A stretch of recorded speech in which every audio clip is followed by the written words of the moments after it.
Today's interview is with Dr. Scott Newbert. Dr. Newbert is the Lawrence N. Field Chair in Entrepreneurship and the Academic Director of the Lawrence N. Field Programs in Entrepreneurship at Baruch College of the City of New York. I am Philip Bouchard, Executive Director of TrustedPeer Entrepreneurship. So Scott, beyond the immediate damage control that COVID has brought upon us as a shock to the system, how have you used COVID as an opportunity to take advantage of the way that people work and the way that people learn? Thanks, Phil, for the question. So, like most universities, I'm sure we've experimented with new modalities for learning, for our courses, for the programs that we offer in the center. What we've seen is, I don't know that it's changes in the way people learn. I think it's recognition of the fact that people learn differently, and also changes in the way people prefer to learn. So whereas it used to be a one-size-fits-all mode that courses and programs existed, excuse me, in an in-person environment, we've realized that that doesn't necessarily work for everybody, and that doesn't necessarily or isn't necessarily the way people want to engage with centers anymore. So we've, like most other places, and certainly invested in real-time technologies like the one we're using right now over Zoom. We've also experimented with some different learning technologies. There's something in particular called Perusal, which was developed by some science faculty at Harvard, which is a way to engage students in discussion about asynchronous content in ways that discussion boards really can't. So that's one technology that we've used, and we've had some success with it. And we've also, again, like most other places, likely, we've begun to explore more online programming. So whether it's with our coursework or whether it's with the programs that we offer, or even a blend of the two. So we've recently began developing an online graduate certificate that blends some synchronous content with a lot of asynchronous content. We're trying to build in some mentoring networks along with that.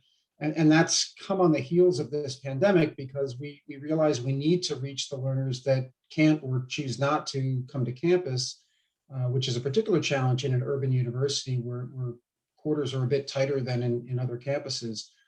So we've tried to respond to that in fairly proactive ways. And we're about midway through the development of that. We're hoping to launch sometime in 2022. And hopefully we'll have a model that we can use for other programs going forward. So how do you think that the future of learning is going to change in the immediate post-pandemic future, for the 2021-22 academic year, and then, 2-3 years out? COVID has been a forcing function that has accelerated a lot of changes. And so, how do you view that? Yeah, so I think in the short term, my hunch is, and we're seeing a little bit of this here at Baruch College, is that a lot of schools are going to try to sort of move back towards what they feel their strengths are, which is on-campus, in-person learning, and try to get as much of that as faculty and students will tolerate, to be honest. And I don't know that that's necessarily a bad model. You would think intuitively that it would not be, but I think we saw over the past year some of the limitations of online learning and teaching. And part of that is just some of the limitations of the technology, and part of that is the fact that most colleges weren't prepared for a shift from anywhere from 50 to 0% of their offerings online to 100%. So I think universities are going to try to claw that back, partly to get students back on campus as well, because I think there's some financial reasons why it helps to have students present, but also pedagogical reasons. But I think once we get sort of to the new steady state where X% of courses are now online versus the very low percentage that was likely the case before, I think universities are going to have to realize that the future of learning is likely a blend of all modes, and not just Zoom versus in person, but asynchronous content, and asynchronous content, probably involves a lot more than what it's how it's been implemented in the past. So I think we need to think more creatively about how we use the options available to us. And I think, 3, 4, 5 years down the road, I think we'll start moving back in the direction of less occurring on campus, more occurring either in an online environment or in an experiential way, which is where we at Baruch have long used the asynchronous element, not to just engage in computer exercises in an asynchronous way, but to do a lot of experiential work with our students. And I think more of that is going to be good for students in the long run. And I think it'll be good for faculty because they're not restricted to just doing an in-person lecture for a couple of hour-long sessions per week, and that being it. But I think they'll have more engaged students learning more if they can leverage all those modes together. What do you see as online learning with touch points? What exactly does that mean? And is that something that that you advocate or that works? Yeah, so one of the things that we experimented with over the past year was, how do we find a way to engage students in an online world? And part of the challenge we faced in the CUNY system, there was no mandate that students had to have mics on or cameras on. So, you would have a Zoom class, let's say, and there'd be 40 students in class and there'd be 39 black boxes oftentimes. And so that was a real challenge that we weren't prepared for. I think there were some good reasons policy-wise while we had that in place, but it presented some challenges that we just never anticipated. So what we experimented with some options that these live touch points, were in part mandatory, as part of the required class, but also having some optional touch points too. So if it was a blended class of, half asynchronous and half synchronous learning, we explored having some of those synchronous sessions be optional. And as a way to ask more questions, to dig deeper, to vet project ideas, et cetera, with the faculty member. And really kind of following the model that they've been using over in Europe for a long time, where it's more of a tutorial model where, a lot of the sort of lecture-based rote sort of learning occurs in sort of standardized sessions or in asynchronous sessions. And, you get in a small group with a faculty member to discuss things in a very organic way. And what we found was that the students that were attending these optional live sessions were actually performing better than the ones that didn't. Now, part of that could be self-selection, that maybe students that typically do better and will show up for things that are optional. But it wasn't necessarily the case that it was only just the students that would have done better anyway. And we collected a lot of data on this and found that the touch points are valuable because, the whole value, I think, of any instructor is that they have some insight and some ability to guide students through material which isn't, overtly intuitive. If it were, then we wouldn't need teachers. We could just learn everything from books and videos. But I think having those touch points matters. And I think to the extent that we allow students some autonomy and some freedom in terms of how they use those touch points, provides them a sense of control and ownership over their learning that I think benefits the student as well. Because people will not just bow out of social life, right, go completely online, how have you built the need for social interaction and mentoring into your system? So in a couple of ways. So in the Field Center, I should probably mention this up front, we have a lot of sort of sub-programs that exist in it. So we have an innovation lab, we have an accelerator, we have a small business development center, we run co-curricular programming. Our curriculum is, technically degree-based, but we sort of manage it out of the center as well as some non-degree programs. And then we also have sort of a research initiative as well. So all those things are happening. And so the way in which we sort of integrate the mentoring piece differs throughout that, but I can talk about a few ways that I think might be relevant. So in the classroom-based programs, in the traditional degree courses, the faculty member really serves as that mentor. But in our non-degree program, so this new graduate certificate that I've been mentioning, we are going to have some of these optional synchronous sessions where the faculty member would engage in more directed mentorship with individual students on individual ideas. We're also incorporating a peer network in the graduate certificate where students could get advice from a network of industry experts, peers, alumni from the program, some of our SBDC advisors, so they could get very directed and very tailored mentorship on their ideas, and also use it for not just course-related things, but also professional initiatives as well. In our accelerator program, we have about 80 to 100 industry mentors that work with students on a rotating basis. So we have that program as well. In our Small Business Development Center, it's really founded upon the idea of one-to-one counseling. We have 3 professional advisors that work full-time. We have a director that works full-time in the center.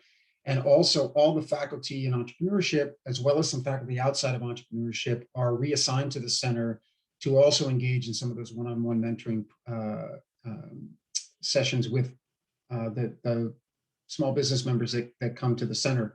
And each year we see about 1,000 on average small business owners from New York City that come to the center looking for guidance. This past year we were considerably higher than that, just with the number of challenges that business owners in New York were facing. But each year it's about 1,000, and we sort of rotate that between the faculty and the professional staff. So depending on what program we're sort of talking about, our students and our community members receive a lot of mentorship. And then the last thing, just to add to that, what we've also done in order to try to provide a better experience for all the students that we engage with is we also now have a mentorship program with our faculty. So like most universities, we have a fairly high demand for adjunct instructors. So what we'll do is we'll always pair a part-time instructor with a full-time instructor to talk about best practices for the course that they're going to be teaching. We'll usually pair them with somebody that's either taught it recently or developed the course to begin with, to give them a bit of a background behind kind of why the course was structured that way and what's worked in the past.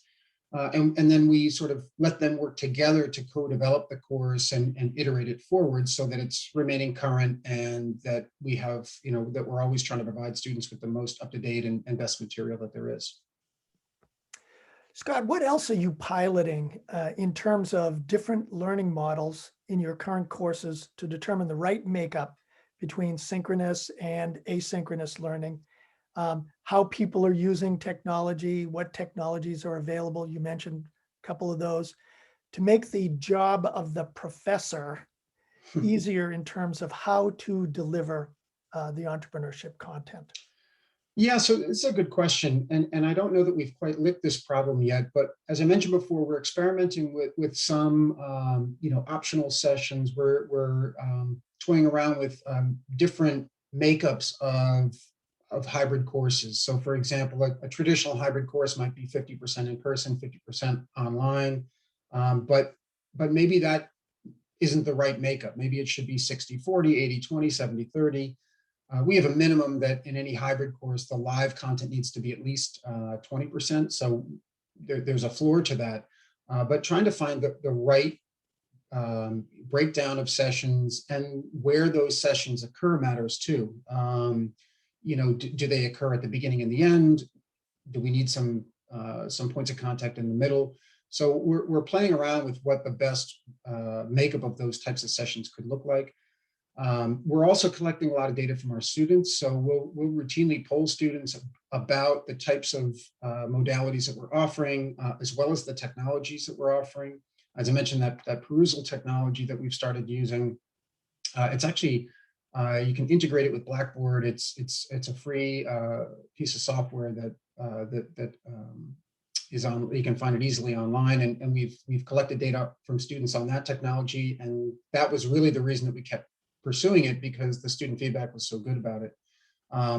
So I think, collecting data from students, trying new things. I mean, really doing the things that entrepreneurs do, right? We take small risks and we collect feedback and we iterate forward. And, I think as we move into next year, we're going to slowly move back in the fall to 40% in person. In the spring will be 65% in person. And I'm not sure what the future holds beyond that. But as we move towards in-person modalities more and more, we're also careful to try to match the content with the modality as well. So some courses that we have that are more experiential and require more sort of out of the building learning are shifting more to a hybrid environment, whereas the other courses that require less of that would be the ones that we're targeting for in-person teaching. Because all parts of society are rapidly changing, notwithstanding the negative effects of the pandemic, how is this a great time for entrepreneurs to address new pain points? Do you see these times of uncertainty as an opportunity, a forcing function, or a burden? And lastly, on this, do the students see it the same way that you do? Well, the short answer is that, disruption is always a time for entrepreneurship, right? I mean, that's the foundation of the phenomenon.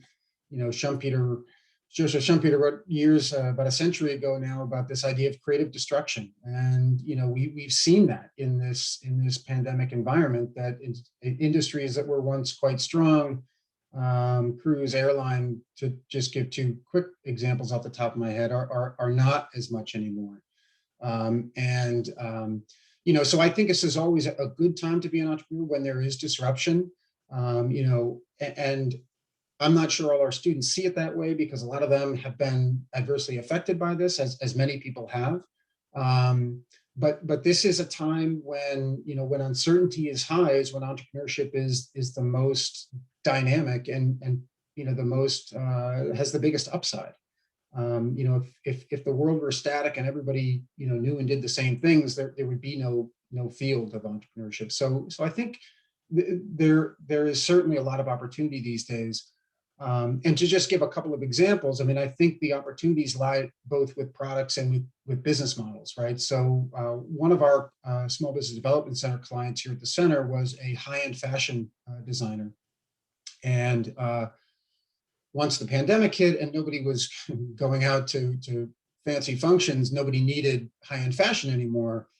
So she worked with our SBDC advisors, secured a grant from the federal government to create surgical gowns, and has since shifted 80 to 90% of her business over to producing surgical gowns, and ironically scaled up and is employing more people than she ever has, is more profitable. Revenues have increased dramatically. She still wants to return to high-end fashion, but now will never give up the surgical line of business because that's proved to be something that's profitable for her, and also has an important social outcome as well. So that's one example of a company that did shift and did respond and did see opportunity when it looked very bleak. And we saw with like restaurants, the ones that were able to sort of navigate what to do if people aren't going to come in and sit down in my building and eat. What do we do? Is it food delivery? Are we going to have seating outside? Are we going to ship ingredients home? Are we going to do tutorials on how to make recipes online? Whatever it was, those again are opportunities born out of necessity for sure. But ways in which entrepreneurs can evaluate the situation and identify opportunities and pursue those in ways that prove hopefully successful. So,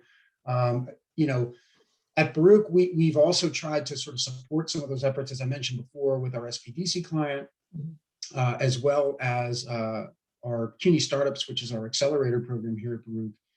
We ran a public health innovation accelerator last summer to try to scale some small businesses that were pursuing medical innovations that would respond to the pandemic. So I think anytime there's disruption, that's a good thing for entrepreneurship. It often comes with a lot of negative outcomes, and we've seen all of those. If anybody that's watching the news is certainly aware of those things, and those are the unfortunate sides of things. But for an entrepreneur who's alert to these things and has the willingness and capacity to pursue them, I think it can be a very exciting time, and hopefully solving some important health problems in the meantime. Because Baruch College does not have a school of engineering or a medical school, how has this influenced the entrepreneurship landscape at Baruch?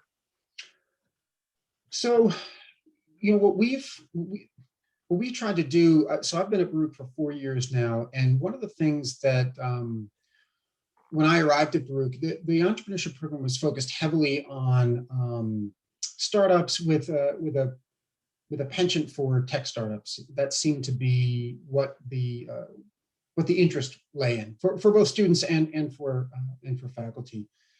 And what we started to do was sort of shift that thinking into the realization that entrepreneurship isn't just about high-tech startups. I mean, those are the ones that we see on the news. They're the high growth, but they're so few and far between that I think at some level we do our students a disservice if we only sort of articulate entrepreneurship as being about technology and high growth gazelles, because I just think for the most part that's not going to be them. And if you look at the statistics out of the Small Business Administration, 5.6 or so million businesses, 80% of them, 90% of them are small, and they're not in the high tech area. So what we've really tried to focus on is entrepreneurship more broadly, and really use entrepreneurship as a vehicle for creating change makers out of our students. So again, not just tech, but even not just startups. So if they want to be change makers in a nonprofit or in a large established bureaucracy,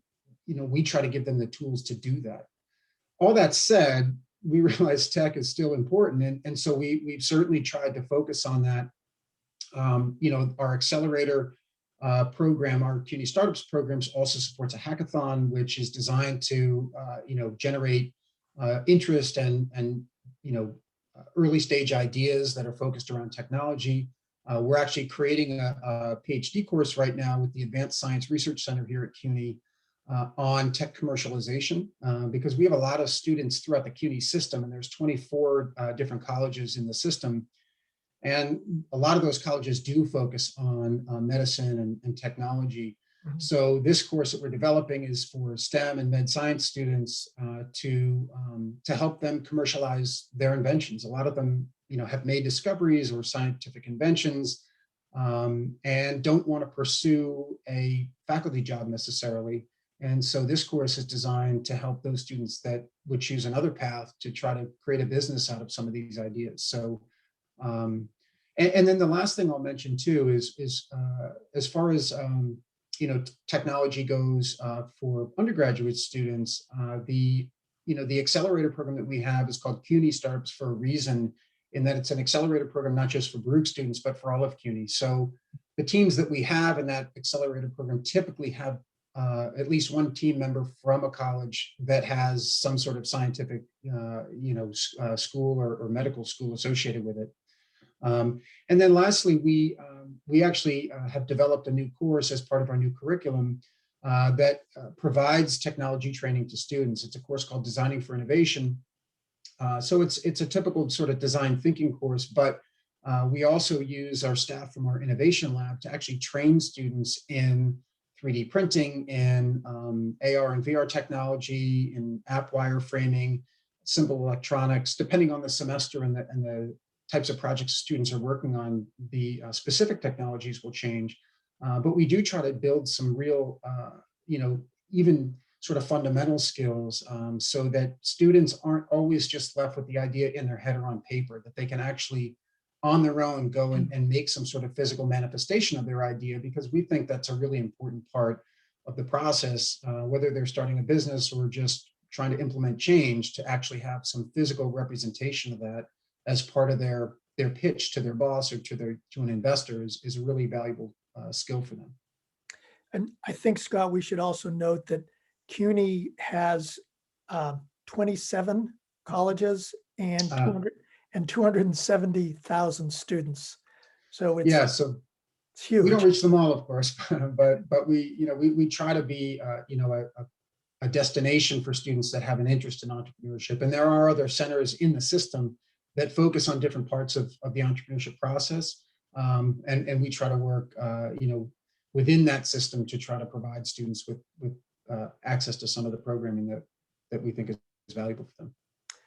So how does teaching entrepreneurship and designing an entrepreneurship curriculum differ for a program located in the heart of New York City versus, say, at your experience previously at perhaps a more rural university? So I think there's some pros and cons, actually. You would think that being in New York City would be a perfect environment for an entrepreneurship program, and in many ways it is, right? Because we have access to a lot of tech firms, investors. There's a lot of accelerators in the city. So there are some benefits in the sense that we are within a pretty vibrant ecosystem for entrepreneurship, and there are a lot of resources available for that. The downside, and it was interesting because I had this conversation with somebody that actually teaches at a more rural institution, and we were sort of comparing notes. And what I learned was that, in a place like New York City, you're not the only game in town. If you're a rural university and you're doing great things, everybody's going to take notice and everybody wants to be involved. In New York City, to try to get on the radars of the heavy hitters in the investment world or the tech world, not only do we face a lot of competition from other universities, there are a couple of really good ones here in the city, obviously, but we also face a lot of competition from industry too, for the eyes and ears and dollars and resources of those who might provide them to our students. So for sure, it's an exciting place to be, and I think our students feed off the energy that the city provides, and the just the openness to risk taking and uncertainty bearing. But there are some challenges too that we face in just trying to shine a light on the things that we're doing amid all the other great things that are going on.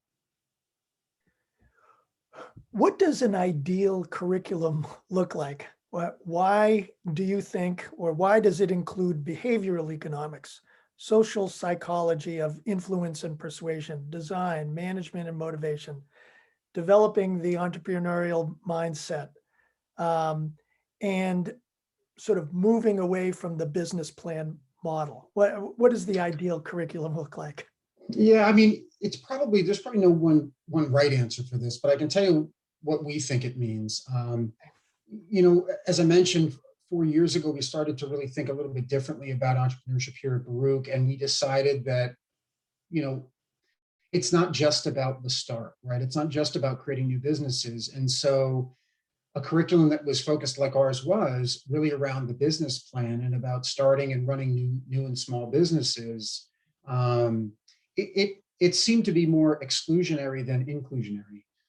And we felt that we could reach more students in more powerful ways if we focused on what we saw to be the sort of fundamental tenets of entrepreneurship, which is about creativity and innovation. And those are things I think that students gravitate to. The ones that want to start new businesses want to learn that. And the ones that don't want to start new businesses also want to learn those sorts of skills. And so we felt like we could have a broader impact if we focused on more fundamental level ideas than just the start. Now, with that said, of course, we offer courses on starting businesses and managing new businesses and getting funding and all the rest. But those are elective courses. They're not part of the required curriculum in entrepreneurship. So our curriculum focuses on, there's 4 required courses. The first one is called Developing an Entrepreneurial Mindset, which is really about just how to look at the world and see it maybe a little bit differently. We focus on critical and creative thinking skills. We focus on things like empathy, and trying to get students to realize that the world is a very complex place, and that there are opportunities for creative thinking and the application of that thinking to lots of different problems. So in many ways, it's an eye-opening course for the students, and we culminate that course with an assignment that's called their creative expression. So their task in that class is to express an idea, a creative idea that they've come up with during the course that demonstrates some empathy for some user. And it sounds pretty vague and pretty broad, and that's kind of the purpose, because we don't want it to be so tightly focused on a business idea for students that might not be ready for that, or students that never will be ready for that by choice. So we've opened our curriculum up to all students on campus. So most of our courses you used to have to be a business student to take, and now we've opened it up to arts and science and public affairs students, because we know a lot of them have a lot of creative skills and want to develop those. And so we want to be inclusive and involve them in that. So as I mentioned, we start with our developing an entrepreneur mindset course. We go from there to a class on identifying opportunities. And one of the reasons that we've included this course as a required course is that most students that come to an entrepreneurship program that's focused on starting businesses, or that go to an accelerator program or enter competitions, they've already got an idea in mind. And in most cases, it's a bad idea. And that's nothing against the students, but most ideas are bad and most businesses fail for a reason. So this course is designed to have them take a step back away from their idea and think about whether or not that's the right idea, if there are better ideas, and if it is the right idea, why is it the right idea for them? Because ideas and the entrepreneur have to sort of fit together in order to really have a chance to succeed. So that course is really focused on the opportunity part of it, and really vetting opportunities before they go down the road of investing resources in it, and then realizing only after it's too late that it's maybe not such a great idea. We follow that up with a course called Designing for Innovation, as I mentioned before. So this is our design thinking prototyping course. So they come out of that class with an understanding of design thinking, but also the tools that they can actually use to implement design thinking in a tangible way. And then the last required course, which is our capstone, is called Entrepreneurship in the Wild. And this course is really designed to get students out of the building and executing on an idea. It doesn't have to be a business, but if they want to start a food truck, they could certainly do that on the street corner, which is one of the benefits of being in New York. You could certainly do that. But it could be, something as simple as, I don't know, drawing caricatures in Madison Square Park, and trying to get people to take you up on the offer and maybe even give you a few bucks for it. But anything that involves them getting out of the building, interacting with users, and getting real world feedback on their idea. That's it's not a graded feedback. It's the feedback of the consumer, of the potential user, and that's a really valuable thing. And most of the students get some pretty tough feedback from the marketplace, and that's a good thing, because that's part of being an entrepreneur is having thick skin and dealing with failure and responding to it. And this is a sort of a sandbox for them to do that. So that's what we think the ideal curriculum is building those creative skills, those eye-opening skills, challenging them to really execute on their idea. And then we supplement that with electives on, startups, on funding, on social entrepreneurship, on sort of a communications-based course, on multicultural entrepreneurship. We have a host of electives that we offer to supplement that based on what type of entrepreneur the student wants to be. Scott, when you're developing your curriculum, how closely do you listen to the voice of the customer, that is your students?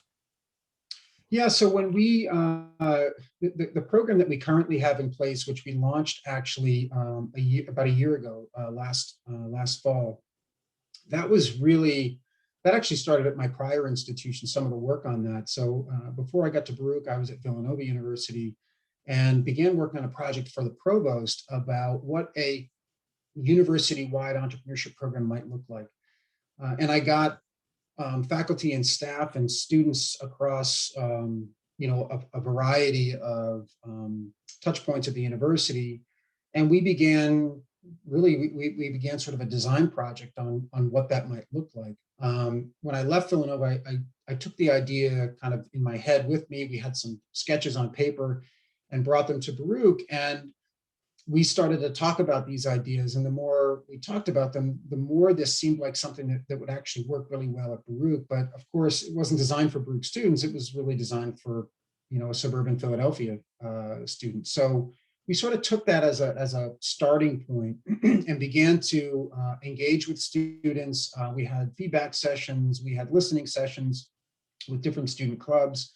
Uh, and so we included the student along the way, and what we ended up with is something that's very different from sort of the vision that we had sketched out when I was at Villanova, but it has some of the same sort of elements in the sense that it was very inclusionary. It was focused on the creative process, not just startup, but morphed in ways that reflect what the Baruch student, what works for them as opposed to a student at another university. So I think listening to students is important. We also included alumni because they have a little bit better perspective sometimes on,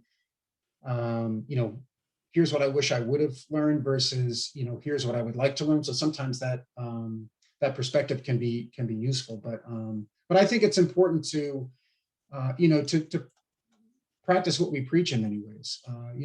We talk a lot in our program about whether it's our degree-based stuff or our co-curricular programs about how important it is to co-create with customers and get out of the building and hear what they have to say. So we try to do that as much as possible, and hopefully the result is that it's something that is valuable. We've seen some pretty big enrollment increases with this new curriculum, so that suggests that we came up with something that seemed to respond to what they were looking for, and so hopefully that's validation of the process. But time will tell how this progresses, but so far so good. Where should ethics fit in a university's curriculum, entrepreneurship curriculum? So that's a good question. It's interesting. As someone, I actually used to teach business ethics. I do some research in that area as well. And, my view of this, and it's different for everybody, but I don't think ethics should just be a course and should just be a module in a course. I think it's something that should sort of serve as a backdrop for what we do. And I don't think it has to be in your face, but I think, it's something that the way you talk about the content, and it's not just specific to entrepreneurship, but whatever content, but I think the way you talk about it, the examples you use, the feedback you give, and the direction you provide, I think need to encourage a sense of empathy and respect, for all stakeholders, so that the student understands that it's not just about, the business being profitable, that there's more to it than that. There's a guy named Bill Belmont. I think he used to teach at, I forget if it's Columbia or NYU. And he, in this, he had written a paper once, and he talked about the fact that, entrepreneurs are always going to seek the most profitable opportunities. So you need to shape the rules of the game in ways that direct them towards the type of entrepreneurship that you want them to engage in. Now, he was looking at this from sort of a macro political level. But I think the same holds true for universities, that the way we reward and the way we sort of articulate entrepreneurship needs to have some sort of guidance associated with it that moves students towards pursuing the types of ideas that are not just good for the student, but good for society as well. So we try to include examples in our courses that focus on the right types of entrepreneurship. We try to give feedback that recognizes the whole ecosystem of stakeholders, not just the owner, not just the consumer. Now, with all that said, we also have a course on social entrepreneurship. We also have a cross-disciplinary minor in social innovation. So we think that those things are important enough to develop specific programs around them. But also, just the broader point is to always try to motivate the right types of behavior just based on how you talk about the topic. The Field Center faculty seek to explore current issues facing entrepreneurs and analyze them through rigorous scientific methods. Why does scholarship matter for a Center for Entrepreneurship? That is, tenure track professors, refereed journal articles, et cetera. For example, Scott, you co-wrote a research paper, To Get Out of the Building or Not. That is the question, the benefits and costs of customer involvement during the startup process. And this was, within the context of lean startup methods. So, it's, why does scholarship matter? That's a good question. And we get asked that a lot. I think it matters for a few reasons. And that paper is actually a good example of this. So I think on the one hand, research helps keep you current. And not just that you have to read academic journals, but I think reading broadly, which is something that you're trained to do as a researcher, is something that does keep you current and up to date on what practitioners are talking about, what academics are talking about, because students are going to be aware of some of that, and certainly on the practitioner side. And so we need to know what they know, and we also need to know kind of what the current research says about those things. And that paper you gave as an example, lean startup and the customer development process that it sort of sprang from with Steve Blank's work on customer involvement is really where this paper came from. And what my co-authors and I were sort of wondering was, there's all this talk about lean startup, and we started to think about it from a really analytical, research-oriented standpoint. And we realized that there was really no evidence of whether or not it actually worked, right? There were all sorts of war stories. And if you read the, Eric Ries's books on lean startup, he's got lots of examples of firms that used it and worked, but you don't really hear about all the firms that the startups that used lean startup and other methods too that didn't work. And so we were curious as to, whether or not these popular press models are actually effective. And so we took our research skills to the task, and we had some data on about 1,000 entrepreneurs that had involved customers in their startup process. And what we found was sort of a mixed bag, right? That for entrepreneurs that use the approach that talk to customers before their product is ready for sale, so sort of in that customer development process, we found that it helps them, arrive at their first sale, more so than if you don't use it. So you're more likely to create a product that consumers actually want to buy, which is exactly what lean startup is and customer involvement are supposed to predict. So that was all good. The downside is that it takes longer. And that's probably intuitive, but not something that you often read about, right? You don't read about the fact that, okay, you can engage in this process and it'll work, but it's going to take more time. And sometimes entrepreneurs don't have time. Time is money, and sometimes opportunities are fleeting. So not having an awareness of that may cause an entrepreneur to think twice. And the second thing we found was that the more technologically intensive these products and services are, the more important lean startup type methods become. So if you're starting up a laundromat, you may not need to go through this process, but if you're developing a new software platform, you may. So really what we identified in that paper was some of the boundary conditions for the customer involvement model. And so when we teach this now to our students, we have a little bit more ammunition to say, look, this is a good model, this works, this is effective. However, there are some limitations to this. So that's just one example. I think what academic research and practitioner models can do for us, if we use them together, we actually can triangulate on the truth a little bit better than if we just rely on one or the other, because academic research is typically years behind what real practicing entrepreneurs are doing, but entrepreneurs are often doing the wrong things. And so if we can work together, hopefully we can arrive at even better advice than if we just live in a research camp or a practitioner camp. So it's extending on that, Scott, you talked about lean startup, but, how do you weave the established entrepreneurship and innovation tools like lean startup, business model canvas, design thinking, jobs to be done framework, voice of the customer, et cetera, et cetera. How do you weave them into your curricula? Yeah, good question.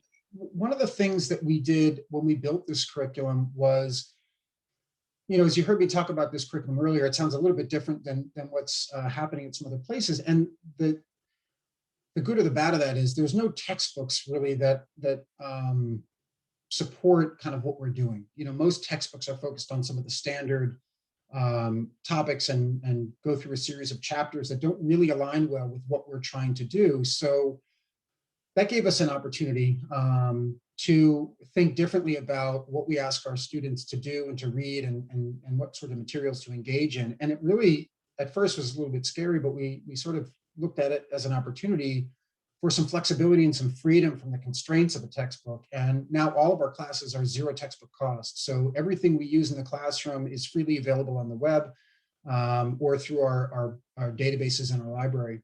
And so to your point, it gave us the opportunity to be really flexible in the types of models that we do include in the classroom. So we do talk about lean startup, we talk about value proposition canvas, empathy, jobs to be done, design thinking, all that stuff. But we sort of insert it where and when we think it best suits the content of the course. And it would be a mistake for us to not include these things or to not at least talk about these things because they are so popular. There's books written about it. Students are generally aware of these things. And quite frankly, a lot of them I think are really, really good. So we try to include them in ways that support the courses that we're teaching. So for example, in developing an entrepreneurial mindset, jobs to be done, pain points, empathy, maps all go into that course. In our opportunities course, we focus that heavily around the value proposition canvas. Design thinking is a big part of our designing for innovation course. And then the business model canvas, lean startup are a big part of our pre-launch course. So we definitely infuse those models in there and really provide them more than anything as options for students, because there's very rarely just one model that works best.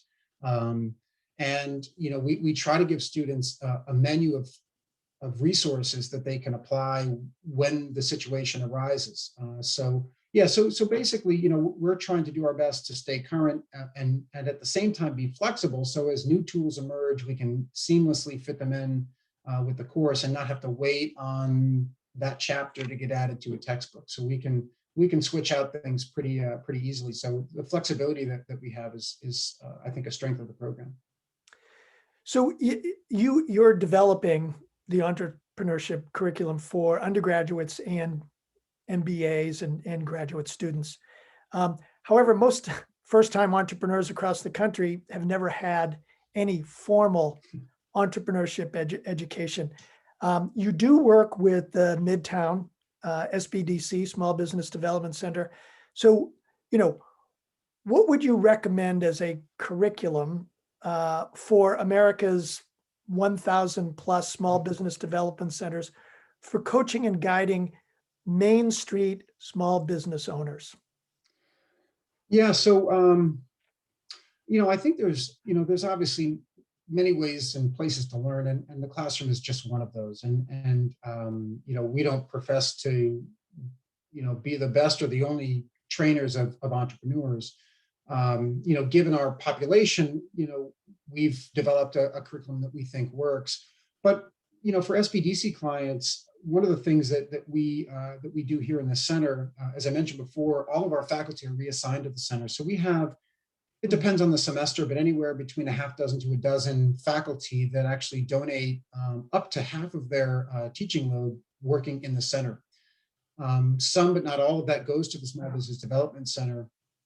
And as I mentioned before, they do some one-on-one counseling with individual clients in the center, but they also deliver seminars monthly or so. Each of the faculty will give a seminar on a topic of their expertise and something that we think is relevant and current.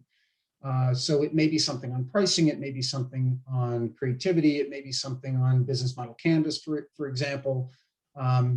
So we think that there's an opportunity, and all the SBDCs do these things, but I think in terms, so there's definitely a structure in place for SBDCs to provide some sort of just-in-time training for their entrepreneurs.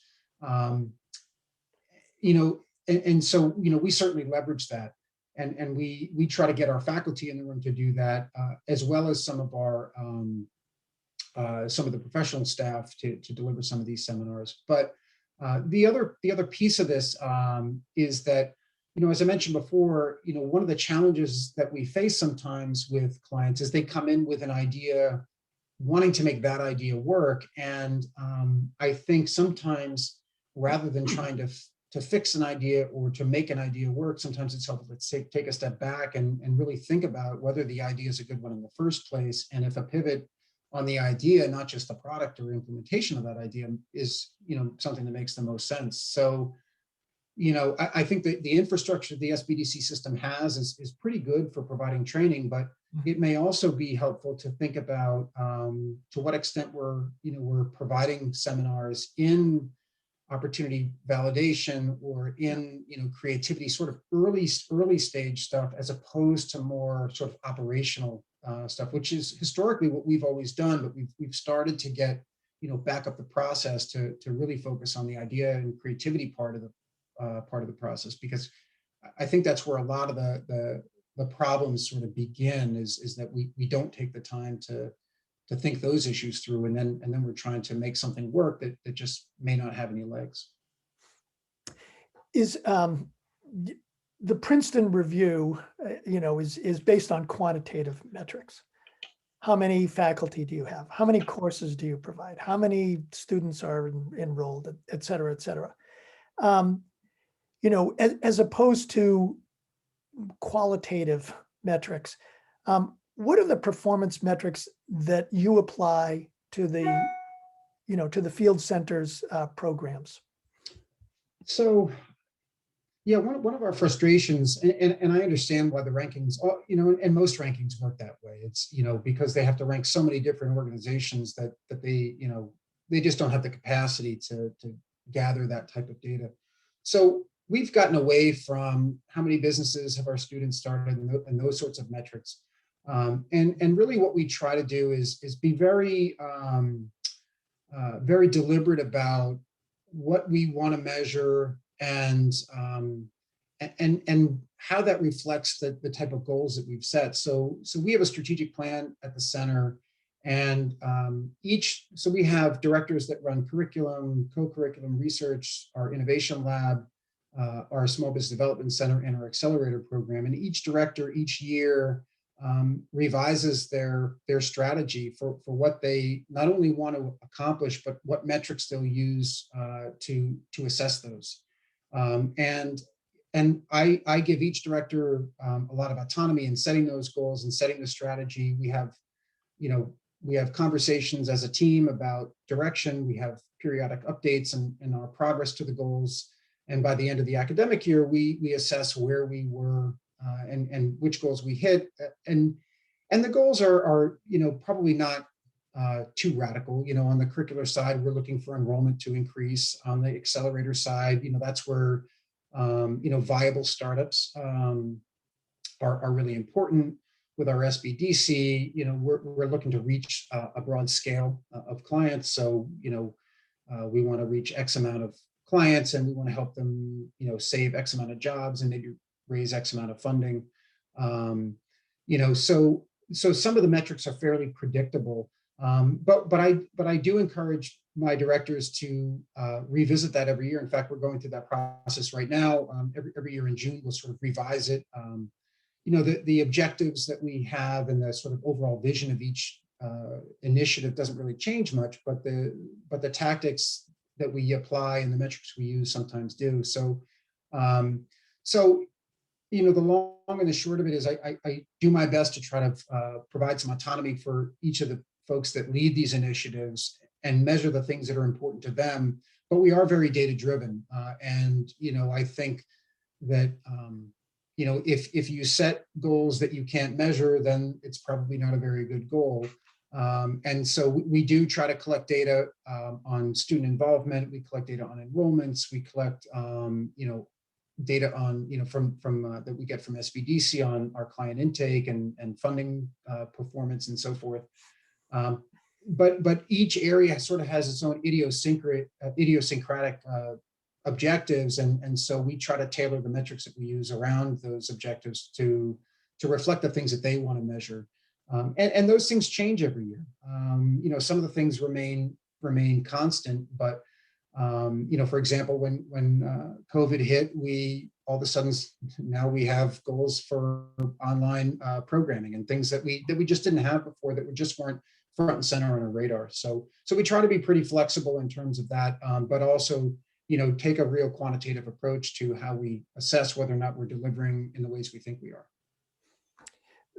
Baruch College has about 18,000 student population. How do you encourage participation among first generation college students, domestic underrepresented students, international students, commuter students, graduate students, off-campus students, and certainly economically challenged students? How do you encourage participation? So one of the things about Baruch, one of the reasons I was actually drawn to Baruch College is that it's one of the most diverse campuses in the country. A lot of first generation students. It's very high on the social mobility scale. So we see a lot of students from the bottom 20% of the economic strata come in and graduate and move to the top 20%. So it's a place that's fairly vibrant and is a real social elevator for a lot of groups that otherwise are disenfranchised in the higher ed system. So with that said, running a center at Baruch is in some ways a happy accident, because by not really doing anything, you're going to get a lot of those students coming in and getting involved. So I can't take credit for a lot of that, but we've also put some programs in place and put some resources behind programs to support some of this. So we worked with Santander universities to put some scholarship money towards students that were considering taking an entrepreneurship course, as well as students that were thinking about doing the accelerator program. One of the things we found out was that oftentimes students don't do the accelerator program because they can't manage a full course load and a part-time job and an accelerator on top of that. So we put together some scholarships with Santander that would allow them maybe to take a semester off of their part-time job. We would supplement that with some funding so that they could do the accelerator and not risk losing out financially for those those few months that they were going to be involved in the program. So there are some tangible things that we've done. We are fortunate that we're in a very diverse place. And then the last thing, in terms of commuters and grad students, and because we don't have much in the way of dorms, all of our students are off campus technically. And now in a post-COVID world where I think a lot of students aren't going to want to come to campus, we're developing more online programs. So we ran our accelerator completely online. We may begin to offer that in two different modalities, an in-person and an online one. Our co-curricular events, we are in the process of getting some equipment that would allow us to live stream in-person events, so students don't have to come to campus and fight subways and midtown traffic to get here. And then, as mentioned earlier, the graduate certificate program is focused really on that model that, rather than if you work uptown and have to get to Baruch, which is, probably 2 miles, but 45 minutes away, and you can't get there at any particular time, to provide some asynchronous and online content that allows them to, to manage their work-life schedule on top of an academic schedule. We've tried to do that as well. So we're trying in different ways to sort of hit a lot of those different populations. Scott, can you share any decisions that you have made as academic director that you would advise others to avoid? Well, I probably made a lot. I think probably, the one that I made early and that I learned quickly about, and hopefully I don't make it so much anymore, is I probably didn't delegate enough. When I was named director of the center, realizing that I'm the only one that reports to the dean and that I'm ultimately held accountable for the performance of the center, you know, I took that responsibility seriously and felt like, you know, I had to have a hand in everything, because it was, you know, otherwise I was responsible for, you know, for the outputs. What I learned quickly is I can't do that. You know, I'm sure other people could, but it was a bit overbearing for me. So I was fortunate to be surrounded by some really good people. I hired a couple of really good people, and you know, my approach has been since the first 6 months or so being here is that, you know, if you surround yourself with good people, you know, have a conversation about direction to make sure you're sort of on the same page in terms of where you want to go, and then let people have the autonomy to act and pursue those objectives in ways that make sense for them. What I found in the scary part for me was that it wasn't always the way I would have done it. But what I quickly realized is that in some ways it was better than the way I would have done it. So I think delegation and trust and taking time in the hiring process has served us well. And you know, I think at this point we've got a good team that, you know, we don't always, you know, have the same views on things, and we don't always think the same way on different initiatives, but we all trust each other enough and are willing to tolerate, you know, some variation in terms of how we implement things, so that, you know, once in a while we have things that we would consider failures, but we understand that that's part of the entrepreneurial process. And, you know, the only way you're going to have the real successes is by having the wherewithal to tolerate a little bit of risk along the way. For those universities and directors that are just starting their centers and their programs, you know, what would you consider to be sort of a foundational curricular and co-curricular programs that they should start with? I mean, I think in some ways it's the answer to that question is probably dependent on the population, in the sense that, you know, you asked before about the difference between a rural and an urban university, and that may have something to do with it, because the types of students you have coming in may be more and less interested in different types of entrepreneurial initiatives.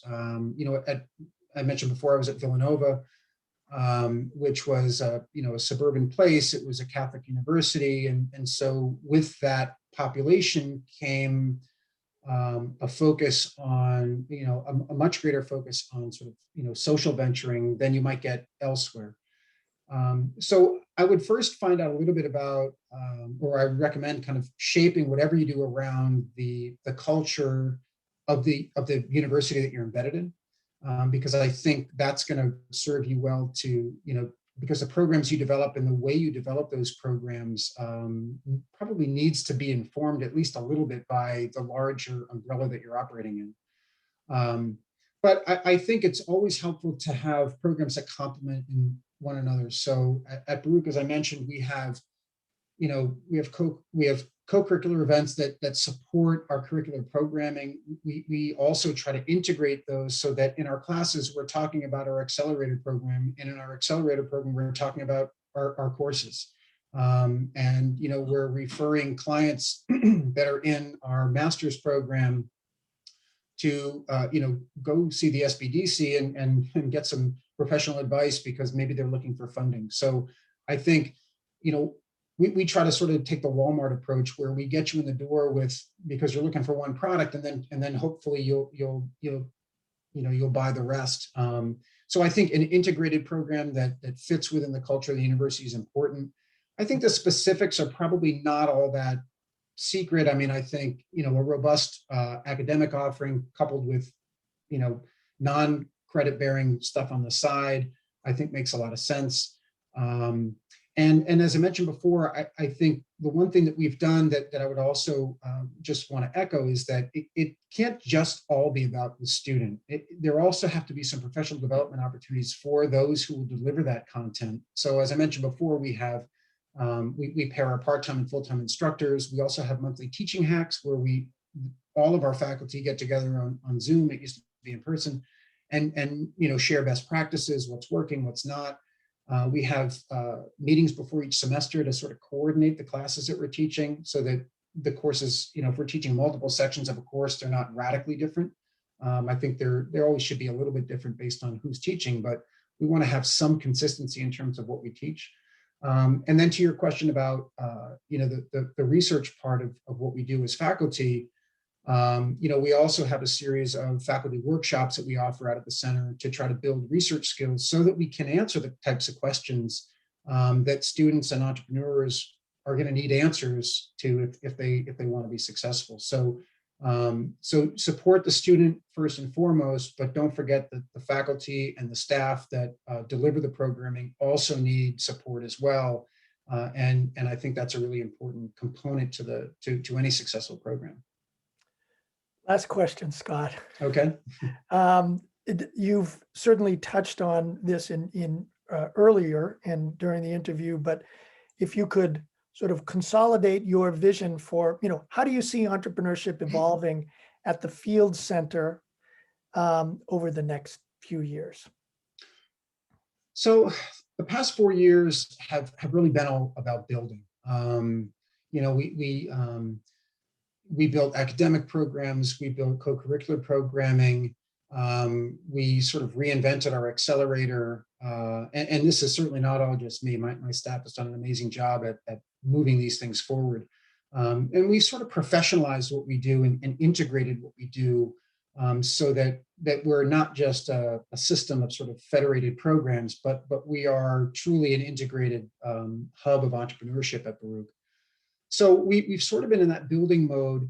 And I think the next stage over the next couple of years is to sort of begin to, solidify what we're doing, make sure that the things that we're doing make sense, because this is sort of like the launch of a first product. It's never quite right. So we've got to tweak it and fine tune it over the next couple of years, and hopefully scale up in the process. So as I mentioned, we've seen some nice enrollment increases since our new curriculum launched. We were up about 40% or so over the previous year, but we want to continue to kind of grow that in a way that's manageable over the next couple of years.